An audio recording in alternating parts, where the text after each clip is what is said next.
शनिवार को यूपी सरकार के मंत्री दानिश आजाद अंसारी ने पत्रकारों से बातचीत में केंद्रीय बजट को विकसित भारत को गति देने वाला बताया और यूपी को अपराधियों के हाथ सपा सरकार ने गिरवी रखा, नौकरी बेची जा रही थी। उन्होंने कहा, किसान क्रेडिट कार्ड की सीमा 3 से बढ़ाकर 5 लाख सरकार ने कर दिया, मध्यम वर्ग के लिए 7 लाख से बढ़ाकर 12 लाख कर दिया, शिक्षा के क्षेत्र में 500 करोड़ का बजट पास कर दिया गया है, जल जीवन मिशन से 15 करोड़ परिवारों को स्वच्छ पेयजल सुविधा दी जाएगी। गोंडा में मदरसे फर्जी चल रहे थे, जिस पर कार्रवाई की जा रही है। अभी हमारी केंद्र सरकार ने जेपीसी के माध्यम से वक्फ अमेंडमेंट एक्ट 2024 प्रस्तुत किया है और ये वक्फ की संपत्तियों को संरक्षित करने के लिए, वक्फ की संपत्तियों को और मजबूती प्रदान करने के लिए, अल्पसंख्यक समाज के जो मुस्लिम समाज के लोग हैं वक्फ के माध्यम से उनके डेवलपमेंट को सुनिश्चित करने के लिए ये अमेंडमेंट पेश हुआ है।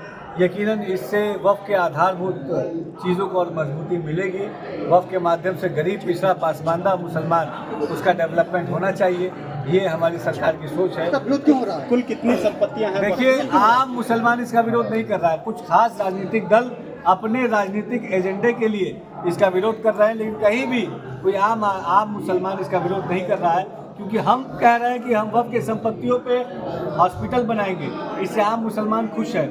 हम कह रहे हैं कि वक्फ की संपत्तियों पे हम कॉलेज बनाएंगे, जिससे हम निःशुल्क शिक्षा गरीब, पिछड़े, पासमानदा मुसलमानों को दे, इससे आम मुसलमान खुश है। लेकिन कुछ राजनीतिक दल अपने निजी राजनीतिक स्वार्थ के लिए इसका विरोध कर रहे हैं। मंत्री जी, एक अहम सवाल के बाद ये निःशुल्क राशन की योजना प्रधानमंत्री मोदी जी ने देश के बेटे होने के नाते देश की जनता को समर्पित किया था और देश की जनता को अच्छी सुविधाएं मिले, ये हमारी प्राथमिकता है। आप देखिए कि 10 साल से ऊपर हो गए, प्रधानमंत्री मोदी जी के दामन पे एक भी दाग नहीं लगा। प्रधानमंत्री मोदी जी ने ईमानदारी से, भ्रष्टाचार से दूर रहते हुए अपनी सरकार को आगे बढ़ाने की नीयत के साथ जो काम किया है, उसका धरातल पे साफ इम्पैक्ट दिख रहा है।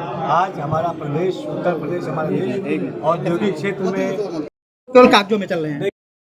शिक्षा हमारे गरीब मुसलमानों के लिए बहुत ज़रूरी है। मदरसा शिक्षा माध्यम से हमारे गरीब मुसलमानों को अच्छी शिक्षा मिलती है, तो हमने मदरसा शिक्षा में आधुनिक शिक्षा को भी जोड़ा है।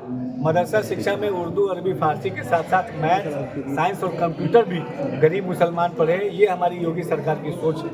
और मदरसा शिक्षा केवल खाना पूर्ति नहीं रहनी चाहिए और केवल कागज़ पे नहीं चलनी चाहिए। मदरसा शिक्षा के माध्यम से गरीब, पिछड़े, पासमानदा मुसलमानों को क्वालिटी ऑफ एजुकेशन मिले, ये हमारी सरकार की सोच है। और मुस्लिम नौजवानों की अच्छी शिक्षा ये हमारी प्राथमिकता है। उस दिशा में जो भी आवश्यक कदम उठाने होंगे हम जरूर।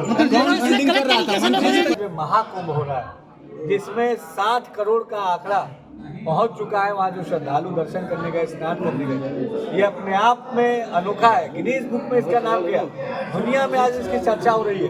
लेकिन समाजवादी पार्टी और कांग्रेस पार्टी भाजपा का विरोध करते करते वो भारत का विरोध करने लगे, ये भारत की संस्कृति का विरोध करने लगे, भारत के भाईचारे का विरोध करने लगे। तो समाजवादी पार्टी और कांग्रेस पार्टी, इसीलिए दिल्ली का परिणाम, हरियाणा का परिणाम, महाराष्ट्र का परिणाम ये साफ और स्पष्ट बताता है कि हमारे देश और अलग अलग प्रदेशों की जनता समाजवादी पार्टी, कांग्रेस पार्टी और तमाम विपक्षी दलों के इस दोहरे चरित्र को जान चुकी है और आने वाले चुनाव में जनता इसका जवाब देगी। विकास के लिए हमारी योगी सरकार प्रतिबद्ध है। 2400 करोड़ का बजट इस बजट, उत्तर प्रदेश का बजट पेश हुआ, 2400 करोड़ का बजट योगी सरकार ने दिया अल्पसंख्यक समाज की शिक्षा के लिए, उनके इंफ्रा डेवलपमेंट के लिए। गोंडा से दैनिक भास्कर के लिए हरिनारायण शुक्ल की रिपोर्ट।